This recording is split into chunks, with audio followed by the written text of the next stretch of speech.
So then, if you were 14 years old when it began, you must even be able to remember the beginning of the war. Oh, yes, I do. I was just starting high school that year, 1914, the year the World War began. Well, Fred, you always say the World War, not World War I. It's an old habit, I guess. You see, it wasn't World War I until we had World War II. Well, let's see. In 1914, the Archduke Ferdinand was assassinated. That set it off, right? Well, that was only the incident that set it off. I think you'd understand the whole better if we talked about the background first. Well, I suppose so. It seems like a long time ago. Hey, I'm not that old. But you know, it really isn't a long time ago as far as history goes.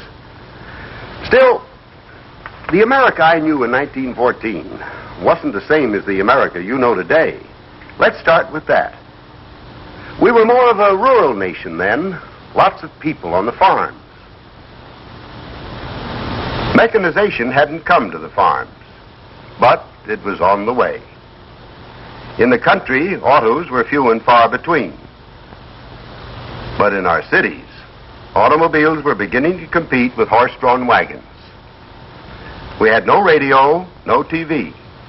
The news of our changing world came mostly from newspapers. We read about the new cars at home and about events farther from home. The possibility of a war in Mexico seemed more real to us than problems in Europe. We followed politics, the activities of President Woodrow Wilson, for instance. We were interested in news of our technical progress, too. The airplanes that flew 100 miles an hour. Submarines able to travel underwater. Ocean liners maintained our ties to the world, especially to Europe. Then, too, as today, immigrants were escaping from the troubles of Europe to make a new start in America.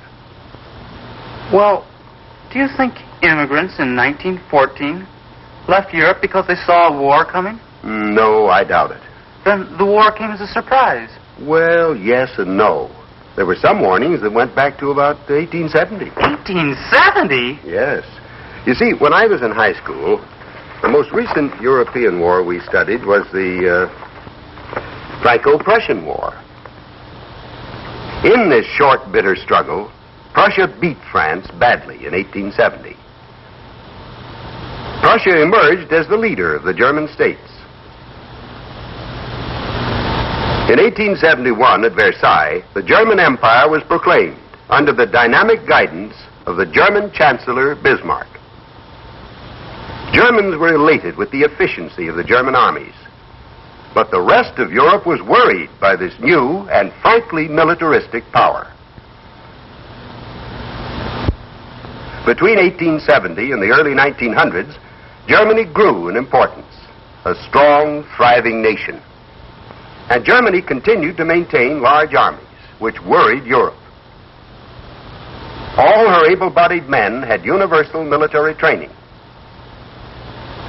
The German Emperor, Wilhelm II, was often seen in uniform in company with his general staff officers. Some felt that these professional military men were the real rulers of Germany. Was Germany the only militaristic nation then? No. In other nations, too, militarism was also strong. Russia had universal military training. So had Austria-Hungary. So had France. French staff generals talked incessantly of using their army for revenge on Germany for the defeat of 1870. England kept only a tiny standing army, and this was largely ornamental. However, England did maintain a great navy, the world's largest fleet, to defend her home islands and her vast colonial empire overseas. In the years between 1870 and 1914, Great Britain was the home of a vigorous empire. The other great powers of Europe were older empires: Austria-Hungary, Turkey, and giant Russia. Germany was a new, aggressive empire. Even Republican France was expanding her colonial empire, mostly in Africa. Between 1870 and 1914, European powers were seizing large territories in Africa. Huge areas went to France and to England. At last, Germany, too, entered the race for colonies. This was imperialism, empire building. The struggle for colonies in Africa wasn't the main cause of the war, but it was part of the fierce competition between European nations. I can't quite see what African colonies had to do with it. Well, it was all part of the national rivalries that were building up. The great powers were jockeying for position. After 1900, for instance, England found that the German Navy was being trained. And so on the sea and on the land, the great arms race was on. In my boyhood, war was still glamorous and exciting. I hope we've learned better now. We must keep our nation strong, people said. Militarism. We must defend our national honor, they said. Nationalism. But nationalism wasn't all parades and show, was it? No, there was the serious. There were trouble spots where nationalistic uprisings could provoke war. For example, Alsace-Lorraine, once owned by France, now by Germany. Bosnia-Herzegovina, ruled by Austria-Hungary, where people wanted Serbian rule. And Poland, much of it ruled by Russia, where the Poles wanted an independent Poland. There were other trouble spots. Didn't anyone try to solve these problems? Oh, yes. At The Hague in Holland, for instance, governments met, much as they do in the United Nations today. Delegates tried to maintain peace and reduce armaments. Sometimes they did help to ease the crises that arose. Crises like the clashes between Germany and France in Morocco between 1905 and 1911. Then there were two small Balkan Wars in 1912 and 1913, in which Serbia and her allies tried to push the Turks from Europe. The Balkan Wars were watched with alarm by Austria-Hungary and with interest by Russia. On the other hand, some of the great powers put on public displays of friendship, which foretold new alignments. The President of France, Ramon Poincaré, the Tsar of Russia, Nicholas II, and the King of England, George V, were in a general agreement popularly called the Triple Entente. Meanwhile, Germany began to feel encircled by potential enemies. She sought to strengthen her own alliances with Austria-Hungary and Italy. This became known as the Triple Alliance.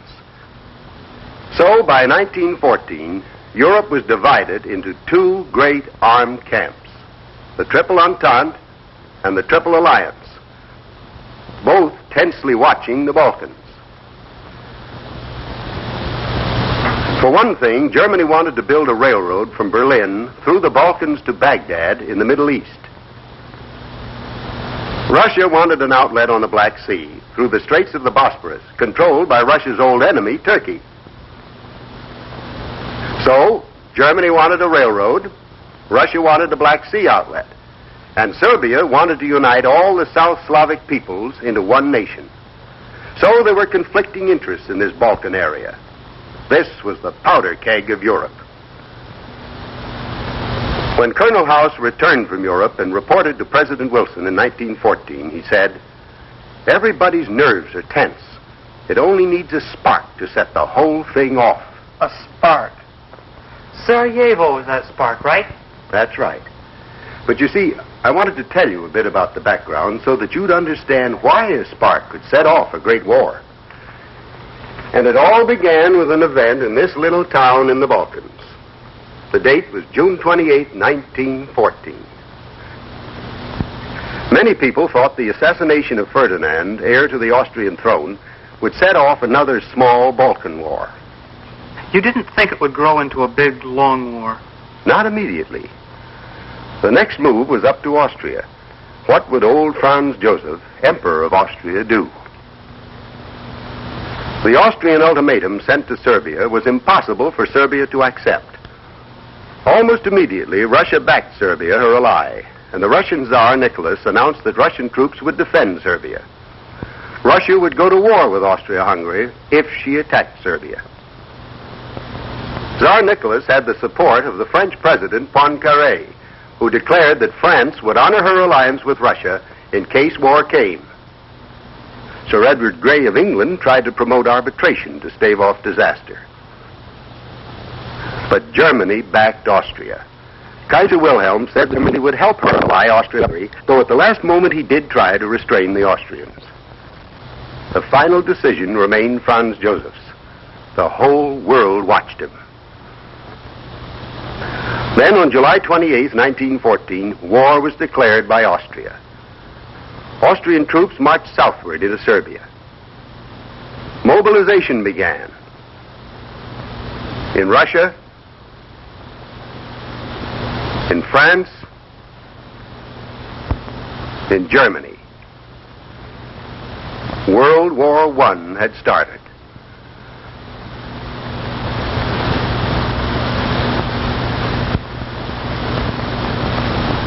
But the roaring cannon and the fighting men were far away from America. We thought it wouldn't directly involve us. Then, in 1914, we thought it couldn't last more than 6 months. I was a boy of 14 when it started, and a young man of 18 before it was over. And what about your brother Frank? Well, he was older than I. Eventually, he did have to go. But in 1914, we never dreamed that millions of men would be involved, and that Americans would be fighting in Europe, too. But that's another chapter, the story of the conflict itself.